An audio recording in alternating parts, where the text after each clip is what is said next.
lo mismo. Ahí dice, dijeron los dos, ¿quieres que hagamos caer fuego del cielo para que los destruya? O sea, fue su primera reacción pues que les vaya mal, ¿no? Vamos a que algo les pase por no recibirnos. Y puede parecer como muy radical, pero ¿a poco nosotros también no somos así? Cuando nos dicen algo, ya estamos como luego, ay, pues se pasa, ¿no? Y otras cosas, ¿no? Porque, por ejemplo, cuando alguien te ve feo, ya no lo quieres saludar, ¿no? Cuando hablan mal de ti, dices, pues yo también, ¿no? No le voy a hablar. Cuando alguien te cancela un plan, dices, pues ya no lo vuelvo a invitar, ¿no? O cuando alguien te lastima, realmente dices precisamente así, ¿no? Pues que le vaya mal. O peor, todavía tomamos venganzas, todavía creamos chismes. Y pasa, ¿no? Como te decía, la verdad es que en lo personal, a mí me cuesta mucho eso. O sea, y primero yo me abro con ustedes porque yo soy muy impulsivo. O sea, mi carácter es mucho de, me hiciste, pues yo también te voy a hacer. Me pasa mucho esto en la calle, en el tráfico, la verdad es que eso lucho demasiado, pero sí sale lo que es nuestra y mi naturaleza humana. Antes, ¿no? Que el espiritual le decía, a ver, pues algo le ha de haber pasado, ¿no? O voy a tener compasión de él, o hay que tener paciencia. Sale primero, porque ¿qué? Una respuesta humana no proviene de Dios. Y vamos ahí también a Gálatas, a otra escritura, que está en el capítulo 5, versículos del 14 al 18, y dice, en efecto, toda la ley se resume en un solo mandamiento, ama a tu prójimo como a ti mismo. Pero si siguen mordiéndose y devorándose, tengan cuidado, no sea que acaben por destruirse unos a otros. Así que les digo, vivan por el Espíritu y no sigan los deseos de la carne, porque ésta desea lo que es contrario al Espíritu, a su vez el Espíritu desea lo que es contrario a ella. Los dos se oponen entre sí, de modo que ustedes no pueden hacer lo que quieren, pero si los guía el Espíritu, no están bajo la ley. Y esto me figura a esto. O sea, imagínate precisamente los zombies, ¿no? Comiéndose unos a otros. ¿Cómo es que nuestras actitudes, nuestra manera de ser, nuestra naturaleza humana, como dice la Escritura, que dice se siguen mordiéndose y devorándose? Imagínate cómo es que nuestra naturaleza humana hace esto.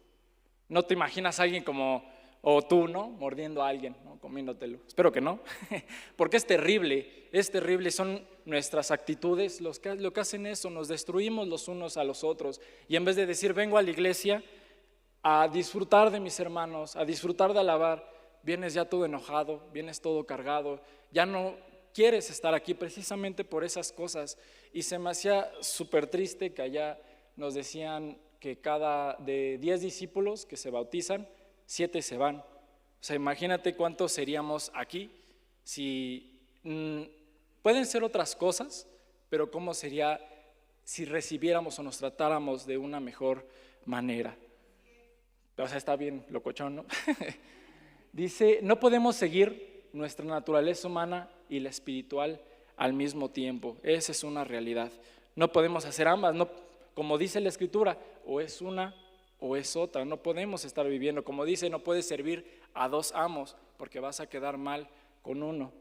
Necesitamos alimentar la naturaleza espiritual y menos la naturaleza humana, porque sí es importante precisamente alimentarla. Ya habíamos visto clases acerca de las disciplinas espirituales, que sí es importante leer, orar, eso es lo primordial, pero también hay otras como la reflexión, la confesión, ya ahí las tienes tú también apuntadas, pero que podamos seguir alimentando esa naturaleza espiritual, porque ¿qué va a pasar? Lo que más alimentemos va a ser lo que va a salir de nosotros. Y algo importante es que la unión no es natural, que estemos aquí reunidos precisamente como lo decía Jorge en la Santa Cena, no es injusto que nosotros estemos aquí. Fue Cristo quien murió precisamente para que nosotros estuviéramos aquí, porque espiritualmente reunidos de diferentes personas de diferentes lados no sería natural, porque sí puede haber conexiones para lo malo, pero espiritualmente no es natural, y por eso Cristo Y si recuerdas sus últimos momentos en el Getsemaní, oraba para que nosotros tuviéramos esa unión. No es natural. Vamos a 1 de Juan, capítulo 4, versículos del 7 al 8. Dice: queridos hermanos, amémonos los unos a los otros, porque el amor viene de Dios y todo el que ama ha nacido de Él y lo conoce. El que no ama no conoce a Dios, porque Dios es amor. Y, a ver, espera, ¿quién fue? Hace rato leímos una escritura de Santiago y Juan que decían, pues vamos a destruirlos, pero pues ahorita estás diciendo que dice que nos amemos los unos a los otros. ¿Qué onda, no? Ahí está. Es Juan y es el mismo precisamente. Es el mismo que le está diciendo que caiga fuego sobre ellos y ahorita nos llama, ámense los unos a los otros. O sea, imagínate ese cambio. Y qué es importante y me gustaba este diagramita precisamente, ¿por qué? Porque nosotros no podemos amar a las demás personas si nosotros estamos despegados de esa fuente de amor, de Dios, de Cristo y del Espíritu Santo. Nosotros no, por nuestra propia naturaleza, nosotros no podemos hacer eso, porque dice mucho de tu relación con Dios, Jesús y el Espíritu Santo, tus conexiones, tus relaciones horizontales. Y esto me recuerda mucho como precisamente cómo Jesús, Dios, te trata a ti, cómo tú tratas a las demás personas, cómo tú tratas a la gente en tu trabajo, en la calle. Y me hacía preguntarme, ¿así es Jesús? ¿Estás reflejando en tu vida ese amor que tú recibes con las demás personas? ¿O estás mostrando más tu naturaleza humana? Vamos a 1 de Juan, capítulo 13, versículos 34 al 35. Dice: este mandamiento nuevo les doy, que se amen los unos a los otros. Así como yo los he amado, también ustedes deben amarse los unos a los otros. De este modo todos sabrán que son mis discípulos si se aman los unos a los otros. Y me hacía mucho como esta parte de qué es lo que nos define a nosotros como discípulos. Precisamente, imagínate que tuvieras una identificación aquí. ¿Qué diría esa identificación? ¿Un discípulo enojón? ¿Un discípulo tal vez poco paciente? ¿Un discípulo chismoso? ¿Un discípulo triste? ¿O qué diría? Un discípulo que ama, un discípulo que perdona, un discípulo que es amable, un discípulo que es alegre. Y hay algunas escrituras precisamente también de Juan que hablan precisamente de cómo es esa relación, esas conexiones los unos a los otros. Dice en 1 de Juan capítulo 3 versículo 14: nosotros sabemos que hemos pasado de la muerte a la vida porque amamos a nuestros hermanos. El que no ama permanece en la muerte.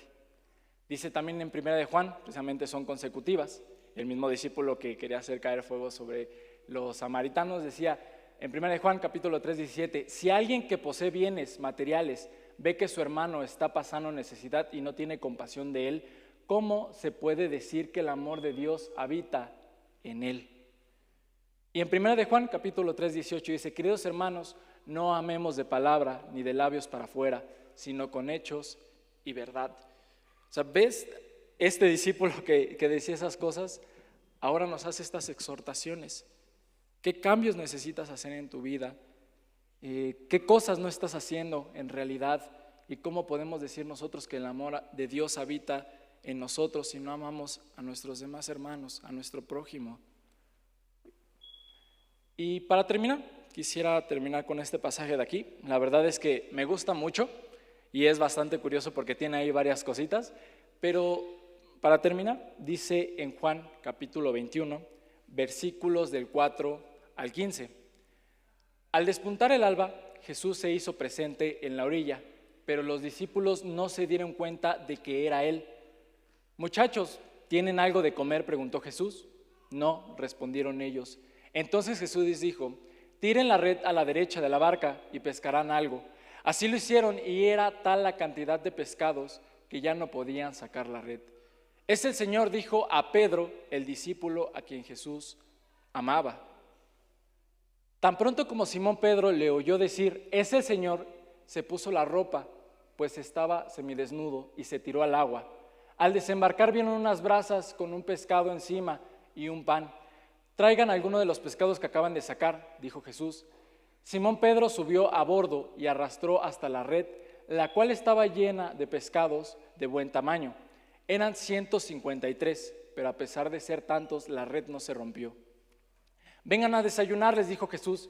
Ninguno de los discípulos se atrevió a preguntarle, ¿quién eres tú? Porque sabían que era el Señor. Jesús se acercó, tomó el pan y se lo dio a ellos e hizo lo mismo con el pescado. Y en lo personal esta escritura se me hace especial porque es el reencuentro de Pedro y de Juan con Jesús. Lo habían reconocido por lo que ya había hecho antes, pero ¿qué estaba pasando? Y se me hace curioso cuando Jesús se va. Ellos, ¿qué hicieron? Volvieron a su naturaleza humana, volvieron a su oficio. Cuando se rompió esa relación con Jesús, regresaron a lo que eran. ¿Y qué había pasado también? Si recuerdas, pues Pedro había negado a Jesús. E imagínate ese momento, la vergüenza tal vez que sentían, de híjole, nos equivocamos y pues sí sabemos quién eres, pero no queremos decirlo, no queremos reconocer, ¿no? Y se me hace especial en esta parte porque Jesús es el quien da el primer paso. Jesús es el que dice, tranquilos, no pasó nada, aquí estoy. ¿Y cómo serían nuestras conexiones, nuestras relaciones, si nosotros también hiciéramos eso? No tomarnos las cosas tan personales. Igual, te cuento, yo recuerdo que todavía hace tiempo se habían convocado unos hermanos para ir a otro estado, y recuerdo que de ese grupito de dos, uno era hombre y mujer, y ese hermano unos días antes me había contado unas cosas de él, y yo me quejé, la verdad, y dije, es que ¿por qué va a ir él? ¿Por qué sí él y yo no? Y todas esas cosas, y después de tiempo, sí fue como, creo que necesito pedirle perdón, necesito reconciliarme con él y decir lo que yo dije, ¿sabes? Al final fue como, pues eso fue muy de caballeros, la verdad. Y realmente pienso eso, y pensaba también esto de cómo serían las cosas si no las tomáramos tan personales. ¿Cómo serían nuestras relaciones si en realidad, y piénsalo, si alguien nos saludó, tal vez no digas, es que ya la trae contra mí. O si alguien tal vez te trató mal y pienses, pues tal vez no tuvo una buena semana, tal vez no se encuentra del todo bien. Y preguntes, tal vez ni siquiera te lo tomes tan personal que es contigo. Tal vez más bien cada cabeza es un mundo y tú ya andas ahí bien enojado. O por ejemplo, también, y si las cosas personales las tratáramos como Jesús lo demanda, que nos acercáramos, preguntáramos, perdonáramos. También si a ti te piden perdón o hablan contigo, pues también no te pongas de orgulloso, pero si tú también tienes problemas con alguien, te acercaras a él, ¿cuántas relaciones no se sanarían? ¿Cómo nos volveríamos también más fuertes? Y te pregunto, ¿de qué naturaleza vas a vivir? ¿De la humana que lastima? ¿De la humana que genera divisiones? ¿O del espiritual que crea nuevos lazos, que nos acerca más a Dios, que nos une aún más?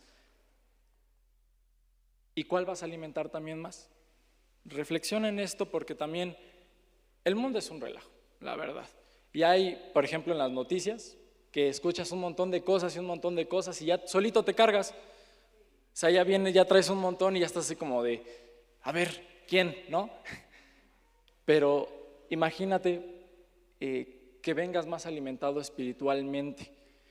Y pensaba en esto a modo de que no los domingos sea de voy a recibir mi alimento, que sea al revés, que sea ya me estuve alimentando lunes, martes, miércoles, jueves, viernes y sábado, el domingo es para disfrutar, para ponerlo en práctica, para todo lo aprendido en la semana, venir y hacer conexiones. Y algo importante es que el amar a nuestro prójimo no es una opción, es un deber que nos identifica y nos edifica. Precisamente como veíamos esa escritura, en la manera en que nos amemos, sabrán que somos discípulos de Jesús. Amén. Y también nos edifica, crecemos, nos ayudamos, nos aconsejamos, nos apoyamos. Esto nos mantiene también aquí, mis hermanos.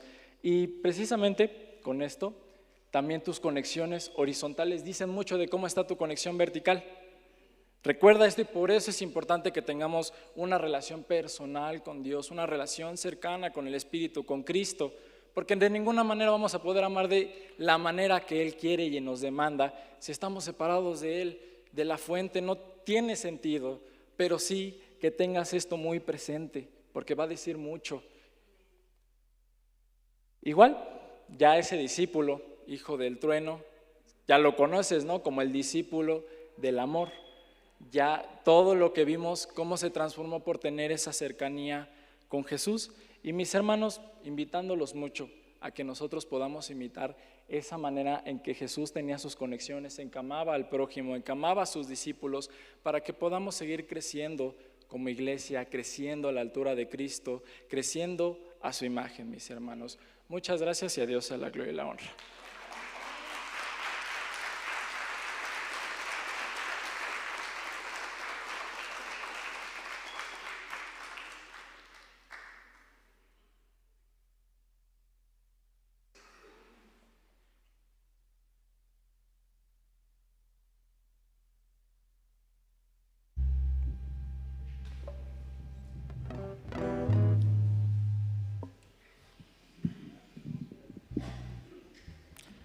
Vamos a ponernos de pie, hermanos, y vamos a una última alabanza a nuestro Dios. Las bodas del Cordero.